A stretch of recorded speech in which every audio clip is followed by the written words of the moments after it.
Okay. All right. Can everybody see me? Everybody hear me? All right. Can you see my screen?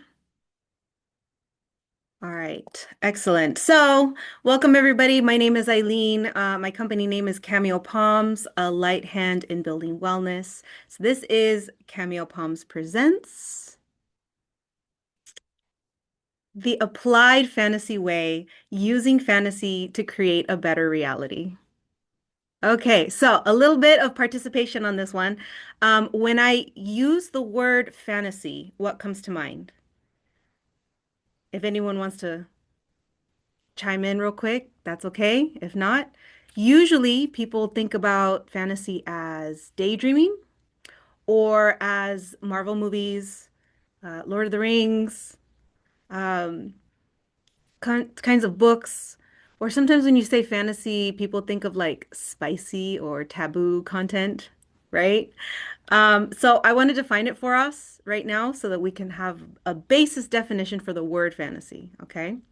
Let's say that fantasy is a way of escaping into an imaginary world where things can, where there exist things that can never happen, like in our reality, or that don't exist.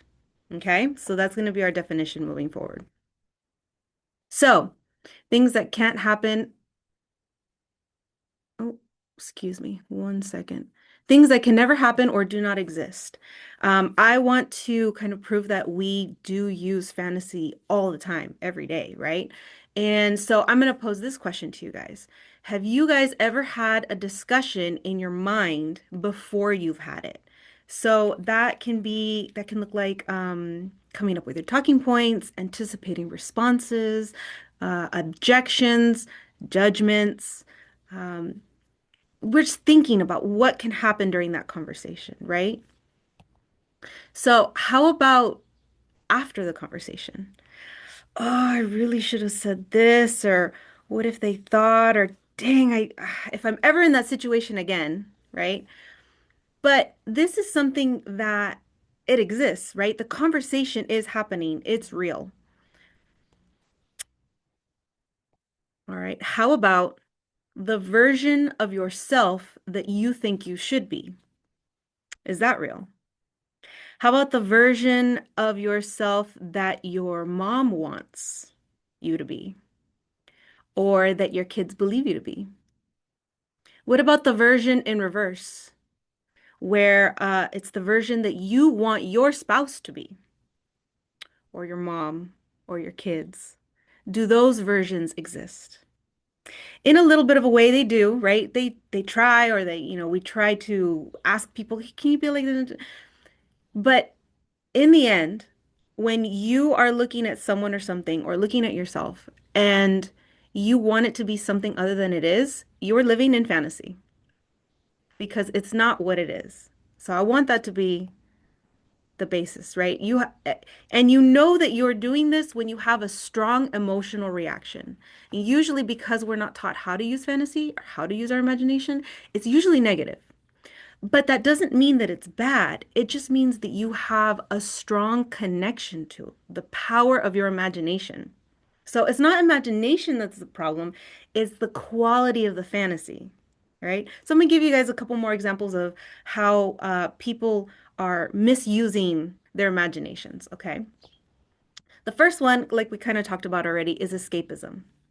This is avoidance. This is what happens when you escape into the world of things that can never happen or don't exist. It's at its extreme, it's known as maladaptive daydreaming. So it's when you go about your day and you think only of the world that you want to live in, or you submerge yourself in doom scrolling or binge watching video games, again, books. It's taking you away from reality. And that's fine in moderation, but like anything else, it becomes anesthesia instead of inspiration. It becomes a way to just exist without actually living life. And there's a spectrum of these people. And there's two kinds on this spectrum. I'm going to talk about both, okay? The first is the ones that use fantasy as should, okay? Um, excuse me one moment. The should thinking, right? I should be further ahead. I should have chosen differently. They're always imagining what life would be like if they had chosen better or whatever, right? And then they get to this point where, you know what? I'm just realistic. They work, work, work. But you know what? They're not realistic. They're cynical. And you know that they're cynical because they say, oh, well, I accept my flaws.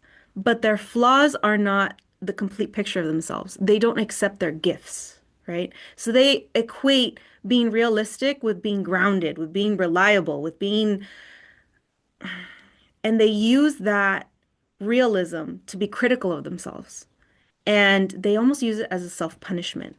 So, in a way, they ultimately accept reality, but it keeps them in absolute inaction, right? So there's this realism that keeps you stuck. This is just the way things are. What am I gonna do? I, my vote doesn't count. Though anything I say is not gonna change anything, right? But that's a version of fantasy because in a way it's not true. They're just not working towards anything. But then there's the other end of the spectrum, right? There's the ones that are positive. Good vibes only. Manifest it, girl. Yeah. But this is helpless positivity. You've also heard it referred to as toxic positivity. It's all plan, no execution. Um, and so you see this with a lot of the girls that they do the vision boards and they do, the journaling with the planner, with the stickers, with they talk about these big dreams and then they're like, the universe is going to give it to me. And that can be fine. There is a basis for all that. Yes, of course, that happens, that but they get addicted to the inspiration without any movement. And that inspirational content addiction, it's it can it can lead to a delusional optimism that leaves you helpless because you're waiting for someone to come save you. So that's the other end of the spectrum, right? It's the girls that, oh my God, I can't wait for the 5D, for Shambhala. Um, and what's interesting too is the other side of the spectrum, the realistic ones, they have their own version of like, I'm just going to put my head down and I'm going to work and I'm going to take care of my responsibilities and my family and I'm going to wait for the next life or I'm going to wait until heaven. So there's this whole spectrum of people that are waiting for their lives to start until this imaginary afterlife. And they're not grounded in any kind of reality. That's the wrong way to use fantasy. How does the applied fantasy way use fantasy? We use fantasy, we use that yearning, that desire, the two things that those people had as a compass, right? We want the feeling of fantasy. So this is how the applied fantasy way works, okay? We look at what people are drawn to, right? The first part is to have the fantasy, fantasize, connect to what you yearn for, what you long for. We have the images here of a girl dreaming, right? And she has this idea of herself as this sexy assassin with her katana. And, her dream guy is this guy in knight in shining armor, giant sword. And so, these are just examples. What are you drawn to? Start looking at that, right? Someone obsessed with exploring is going to be craving freedom or adventure. Someone that wants wisdom is going to look for like mentors, guidance, or people that are drawn to heroes or even assassins. They're drawn to courage. They're drawn to being what they are, what they won't allow themselves in their own lives, right? To be that brave person to do what they want, where they want to go. So we all have desires, but actually get into your mind and figure out what your true, true, true desires are. especially the ones that give you a little bit of shame, especially the ones that you're like, oh, no, no, no, I could never. I can't. And that's where I use the term fantasy because fantasy helps you get out of your own way in regard to the fact that these are things that can never happen, right? They don't exist. So you can dream of anything. Okay. So now that you have kind of the idea, it's the second step is to feel it, right? So I can talk about, oh, well, I would love a knight in shining armor, right? But then it's like, well, men ain't shit. Like, I don't need a man, but I want a knight in shining armor, but I don't appreciate men, right? How could I ever see someone that could be with me if I don't know the feeling of having what I want, right? The other example that I have is I want to be a strong person. I want to be, but I don't work out and I don't train in anything and I don't have any, like, there's no connection to the feeling. And the second step is so important. We have to feel what it is that we want. Okay. Then the third part, come on, click, click. There we go. Step three is experience, practice, do, have, be. Live that fantasy now in any way that you can. And this is where people get so tripped up because they think, well, I want to be this assassin warrior woman, right? But I have to drive to a big city so that I could learn martial arts, so that I could learn how to use a sword, so I could learn blah blah blah blah blah. They make it this big someday goal. I use the martial arts thing because it's a personal experience to me where I grew up as a kid loving kung fu movies. And as an adult, you're like, okay, kung fu. I was in a small town growing up. I'm not in LA. There's no connection to kung fu. But when I realized that I wanted this for myself, I was like, you know what? I'm gonna go to jujitsu. I know jujitsu's here. I've been invited before. Oh no, it's not kung fu. But it is a way to practice using your body in a way that is what I wanted, a way to have a reaction that's going to save me in a dangerous situation, or even just be able to think about it. Okay, you don't have kung fu. We have things like YouTube. We have resources available to us. And if we really wanted to, it doesn't actually have to be martial arts. It can be dance. It can be swimming. What you want to connect to is why do you want that thing? If I want to be an assassin, it's because I wanted to move my body in a way that I had never mastered or experienced before. That's what the experience part is. And that's where the other two that are always waiting for something, that's where they fall out, is they never take that first step into experiencing what it is that they wanted. One of my favorite examples of this was I had a client that I told her, give me your greatest fantasy. And this is my favorite one. She said, I want to be a bog witch. I want to be in the forest. I want to have a house on stilts. I want to be cooking in a cauldron and I want to be tending to the garden that I have outside. I'm like, okay, what elements of this are missing from your current life, right? And she was married with kids and had all that. And she goes, you know what? She thought about it because sometimes it takes a while. She's like, I would really want to plant an herb garden.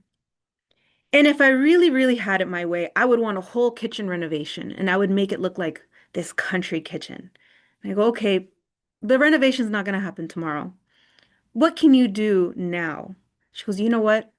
I'm going to order a set of pots and pans that I have always wanted. Just this really nice set of stainless steel. I go, okay, you go, girl. And then she ended up planting an herb garden in her kitchen. And here's the thing, you don't know the ripple effects of what happens when you start to live the life that you wanted to start in your fantasies. She came to me yesterday and she goes, Eileen, you won't believe it. Her tween son said, Mom, you seem to really be enjoying your time in your garden. Can I buy you some garden tools? And she's like, I think he's starting to see me as a person instead of as a mom because there's this thing that he's seeing me spend my time on, and it's starting to affect our relationship where he wants to share it with me. Where before I was just the one that tells them what to do, the one that cleans up after them, the one that cooks for them. I'm like, oh my God, that is so special. She's not the first one that's told me that because she has taken care of herself, her relationships with her family or with her coworkers have improved. This is the benefit of the applied fantasy way. So the way is fantasize, feel, and experience. And the difference between the way that people use fantasy and the way that the applied fantasy way uses is it's fantasy that's rooted in truth. If this sounds like something that you would like help with, because I've helped people in every stage, I've helped people create their fantasies. I've helped people that have fantasies feel them. And I've helped people to learn how they can pull their new built reality come together with their fantasy. So if you need any help in any one of those stages, I am totally available. You can find me on my website, cameopalms.com. You can also find me on Instagram at Cameo Palms. I'm also on Substack, Facebook, and the social medias. Thank you very much. I'm Eileen Diaz with Cameo Palms. This has been the Applied Fantasy Way.